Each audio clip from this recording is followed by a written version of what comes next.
이번에는 리스 회계 처리 자동화의 마지막 강의입니다. 재무제표 및 주석 정보를 산출하고 그 결과물인 엑셀 파일을 재무제표 및 주석 작성에 활용하는 것에 대해 설명하겠습니다. 먼저 재무제표를 만들기 위해서 DFFS라는 데이터 프레임을 만듭니다. 당 결산 시점과 정기말 금액만 보여주는 것으로 칼럼을 생성합니다. 그리고 인덱스는 앞의 인덱스 리스트에 있는 것들로 사용권 자산, 감가상각 누계액, 리스부채 유동성, 리스부채 비유동성, 이자 비용, 감가상각비, 리스해지, 손실, 이익으로 했습니다. DFFS를 출력하면 빈칸으로 이렇게 나왔습니다. 다음에 데비썸, 크레딧썸, 이것은 차변합계 구하고 대변합계 구하는 함수를 만든 것입니다. 재무제표 금액 계산을 쉽게 하기 위해 만든 함수입니다. 그래서 사용권 자산부터 한번 보면 결산 시점 금액 정기말, 결산 시점 정기말 이렇게 나와 있죠. 손익은 이제 당연도 손익만 구해서 결산 시점으로 되어 있습니다.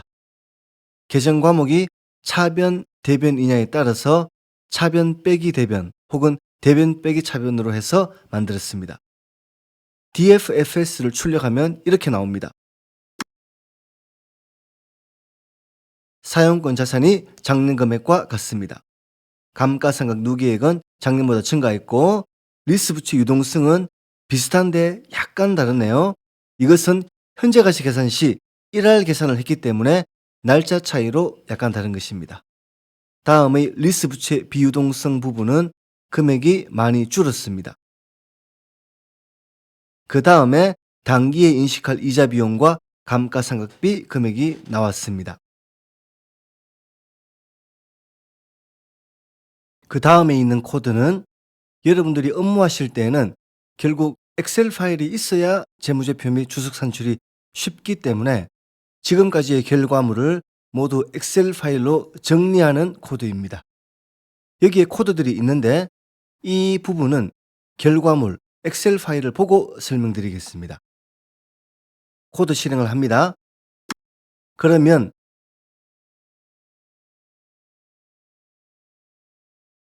리스 회계 처리 결과라는 엑셀 파일이 자동으로 생성됩니다. 그러면 여러분들은 이 엑셀 파일만 보면 됩니다. 파일을 열어봅니다. 보시면 리스 게시일의 리스 부채가 맨 위에 나옵니다. 그 다음에 리스 부채 및 사용권 자산 삼각 테이블이 있습니다. 다음에 당 결산 시점의 회계 처리를 누적으로 보여주는 것이 있고 또 전기 말의 회계 처리를 누적으로 보여주는 것이 있습니다. 다음에는 당연도의 회계 처리가 있는데 이것은 당 결산 시점의 누적 회계 처리에서 전기 말까지의 누적 회계 처리를 차감해서 산출했습니다. 그리고 재무제표 금액을 이렇게 보여주고 있고 결산 시점에 리스 부채가 있습니다. 그리고 그 아래 전기 리스 부채, 즉 전기 말의 리스 부채가 있습니다. 이 내역들을 조금 더 보겠습니다. 다시 올려서 리스 게시일의 리스 부채 더 늘리고 리스료, 기간, 연으로 계산한 기간이죠. 현가 요소, 리스료의 현재 가치입니다. 리스 게시일의 리스 부채는 이 전체를 다 합한 금액입니다. 합계하면 2368 이렇게 나오네요. 이 금액만큼 이렇게 온 것입니다. 2368 리스 부채 및 사용권 자산, 리스 부채 및 사용권 자산의 삼각 테이블을 모든 거래일과 결산일 기준으로 작성한 것입니다.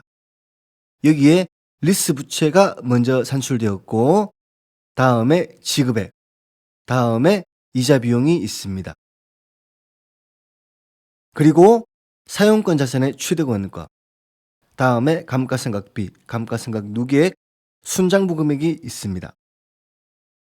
그래서 리스 부채는 4월 30일 100만 원 지급하면서 0이 되고 사용권 자산은 내용연수 종료일인 5월 3일이 되어서 0이 됩니다.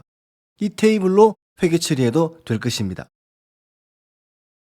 당 결산 시점 회계 처리 누적을 보면 리스 개시일부터 당 결산 시점까지의 누적 회계 처리.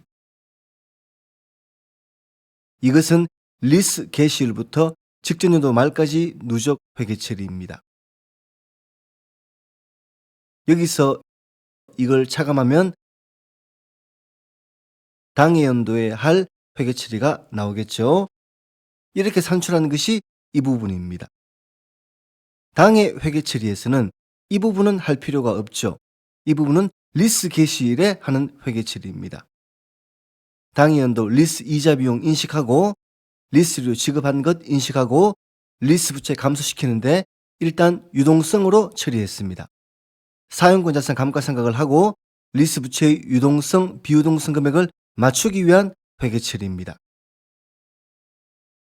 그 다음에 재무제표 BS 계정 과목을 전기말과 당 결산기 말을 비교했습니다. 손익 항목은 당해 연도급만 나왔습니다. 그 다음에 결산 시점 리스 부채입니다. 날짜가 왼쪽에 있고 날짜별로 명목 금액이 있습니다. 그리고 현재 가치가 있습니다. 자, 그럼 봅시다. 피리어드 기준으로 1. 정확하게는 피리어드 기준 아닙니다.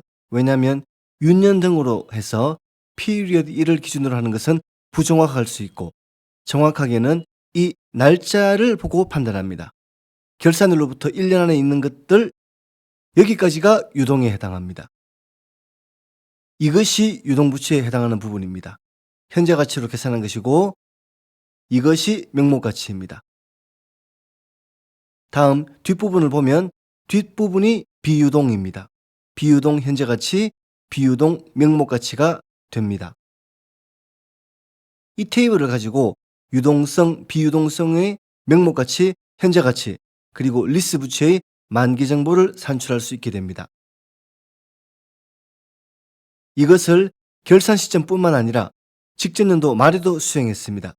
직전연도 말에도 날짜별로 리스료, 명목가치, 현재가치가 다 나와 있습니다. 이 파일은 닫고 예를 하나 더 들어보겠습니다.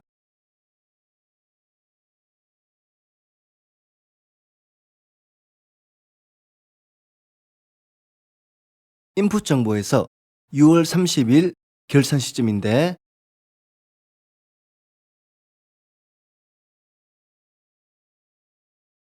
이틀 전에 리스를 해지했다. 즉 결산 시점 전에 리스 해지가 있는 경우에 대해 파이썬 파일을 실행해 보겠습니다. 엑셀은 반드시 저장을 해주어야 합니다. 저장하고 닫고 실제 이 파이썬 파일을 실행하는 것은 이것 한번 누르는 것으로 끝납니다. Restart and Run All 이것을 누르면